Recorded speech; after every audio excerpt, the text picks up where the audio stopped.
नमस्कार। आज मैं आप लोगों से ऑनलाइन एजुकेशन, ऑनलाइन क्लासेस के बारे में कुछ बात करना चाहती हूँ। मुझे ऐसा लगता है, ऑनलाइन क्लासेस जिसके बारे में कभी किसी ने नहीं सोचा था, आज एक न्यू नॉर्मल के तौर पर हम सबके सामने आकर खड़ी हो गई।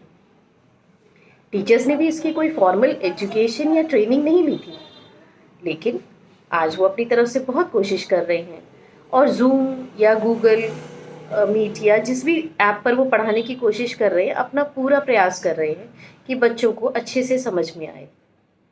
बच्चे भी अपना पूरा ज़ोर लगा रहे हैं, ध्यान से स्क्रीन की तरफ बेचारे देखते हैं, कोशिश करते हैं कि टीचर जो पढ़ा रहे हैं उसे हम अच्छे से पढ़ सकें। मैं भी बहुत सारी ऑनलाइन क्लासेस को ऑब्ज़र्व करती हूँ अपने काम के दौरान, और मैंने ऐसा महसूस किया है कि हम कुछ चीज़ों का ध्यान रखकर अपनी ऑनलाइन क्लासेस को और अच्छा बना सकते हैं। मुझे लगा ये पॉइंट्स मैं आपके साथ शेयर करूं।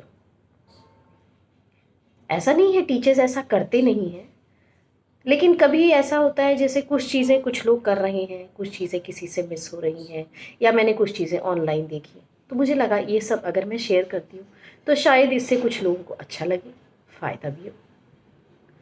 जैसे ज़ूम ऐप में स्पेशली कुछ ऐसी चीज़ें हैं जो हमें, जैसे क्लासरूम में डिसिप्लिन मेंटेन करना ज़रूरी होता है, ज़ूम क्लासेस में डिसिप्लिन मेंटेन करने में बहुत काम आती है।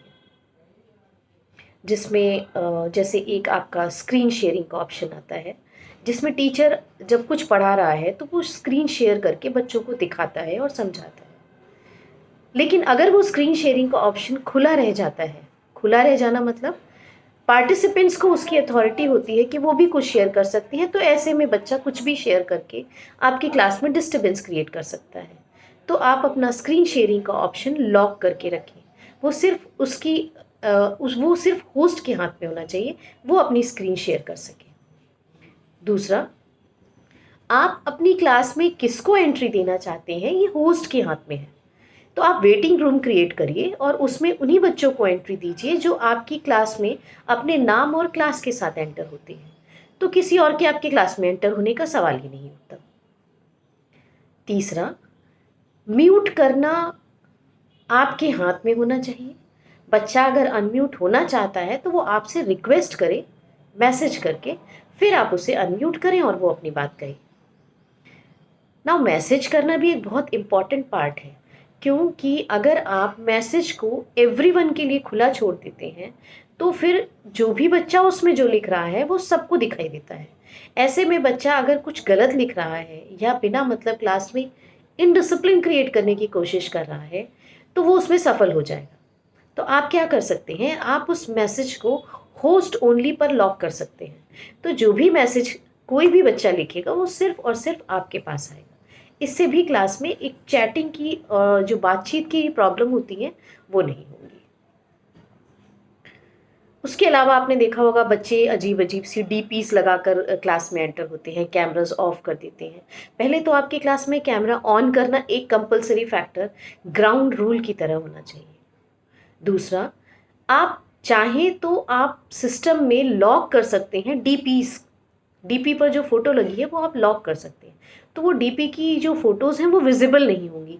इससे क्लास में इनडिसिप्लिन नहीं होगा, और बच्चा भी अगर वो डिसिप्लिन अपनी डीपी लगाकर क्लास को अट्रैक्ट करना चाहता है या डिस्ट्रैक्ट करना चाहता है वो नहीं कर सकता। तो फिर आपकी क्लास में अगर कैमरा ऑफ भी है तो कुछ भी ऐसा नहीं दिखेगा जिसकी वजह से इनडिसिप्लिन हो।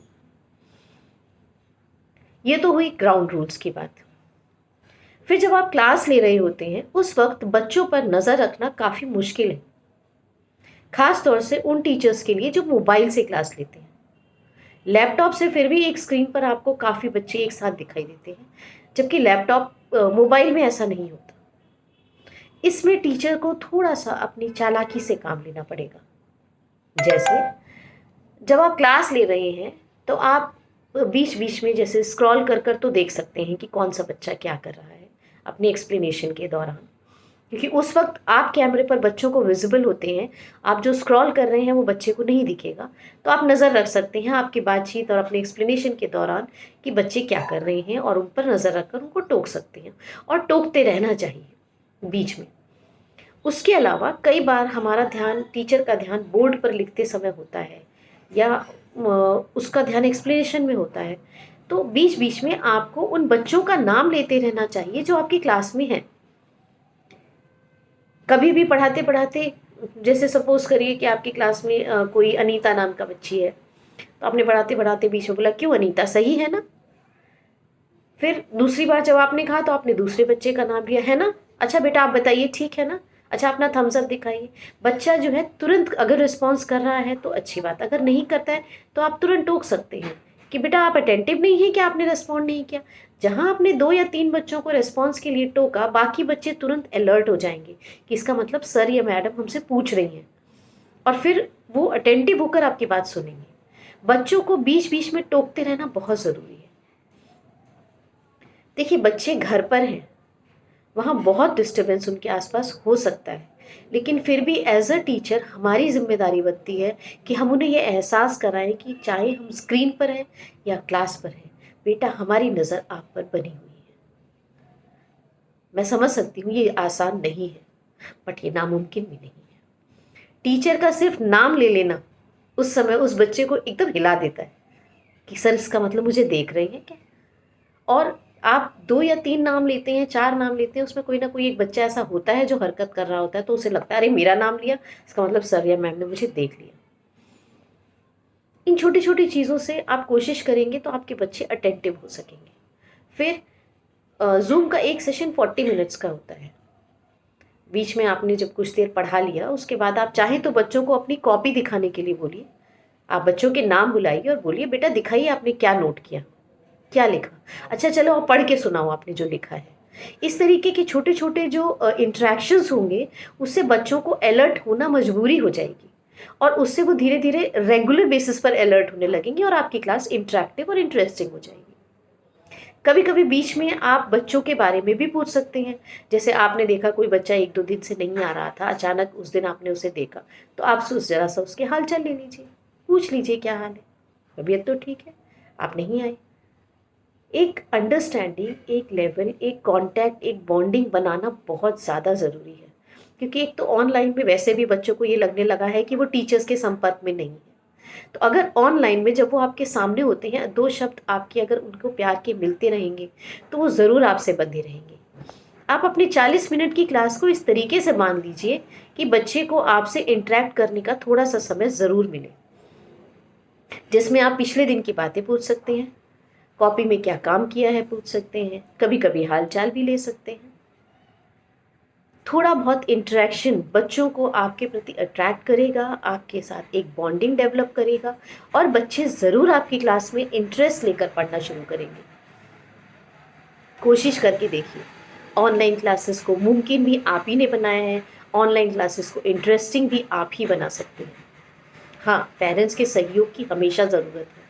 और मैं आज एक बार अपने पिछले वीडियो की तरह एक बार फिर रिक्वेस्ट करूँगी कि घर में रहने वाली मम्मी, पापा, भाई, बहन इस चीज़ का ध्यान रखें कि जब बच्चा ऑनलाइन क्लास ले रहा है उस वक्त उसे डिस्टर्ब ना करें। मैंने देखा है कई बार मम्मियाँ बेटे को कुछ खिलाने या पानी देने या कुछ खिलाने पिलाने पहुँच जाती हैं। कोशिश करिए कि आप ऐसा ना करें, क्योंकि वो थोड़ी देर का जो टाइम स्पैन है, बच्चा अगर अटेंशन के साथ क्लास अटेंड करेगा तो उसको फ़ायदा ज़रूर होगा। हम कोशिश करेंगे ऑनलाइन क्लासेस में आप और हम मिलकर बच्चों की पढ़ाई का कोई नुकसान नहीं होने देंगे। चलिए, इस महाकाल के समय पर भी मिलजुल कर अपने बच्चों के भविष्य के लिए काम करें। मैं आप लोगों से रिक्वेस्ट करूंगी, जिन्होंने मेरा पिछला वीडियो नहीं देखा, कृपया उसे देखें, समझने की कोशिश करें, और जो कुछ भी आपके पास मुझसे शेयर करने के लिए है, कमेंट बॉक्स में ज़रूर शेयर करें।